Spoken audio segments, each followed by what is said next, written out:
All right, our read along this week is titled A Firefighting Uncle. When Bridget's teacher assigned her class to write a biography of a hero that they admired, Bridget knew immediately who her subject would be, her firefighter uncle. She believed firefighters were the most important members of a community. Today, she was going to a firehouse to interview him. She ambled down the 2 blocks to the station, stopping across the street to take a photograph of the building's exterior. Above the bay doors was an ornately carved stone crest with an eagle, wings spread wide, and words that proclaimed the building Fire Station 4. "Hi, Uncle Manny," Bridget said as she approached him. "Thanks for letting me visit you at work."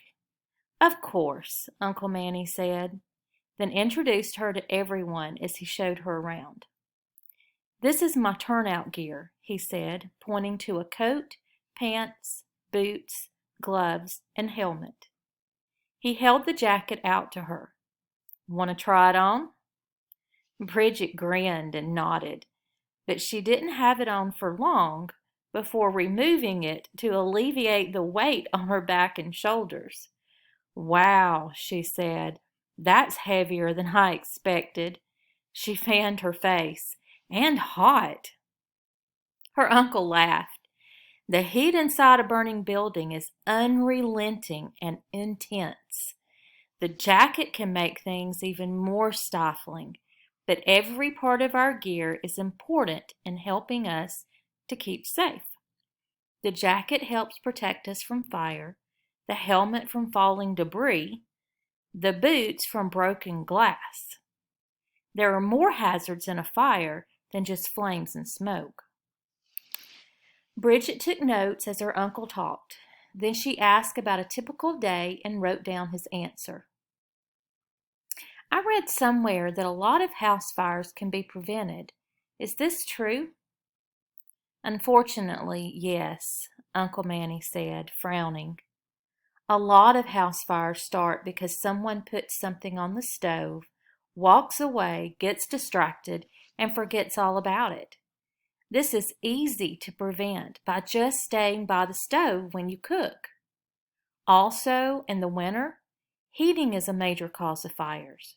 Sheets or curtains catch fire when people place a space heater too near them. You should never leave a space heater on when you're not home or when you're asleep." "What about that fire that was in the news recently?" Bridget asked. "It seems the fire was put out and then it started again." "Sometimes a fire looks like it's put out, but some of it continues to burn slowly with little or no flame, making it difficult to know it's there. That fire started with a smolder that flared up days later, tearing through the trees."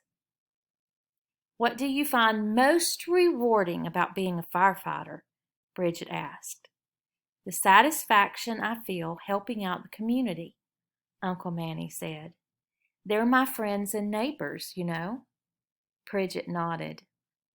Then the smells of cooking hit her.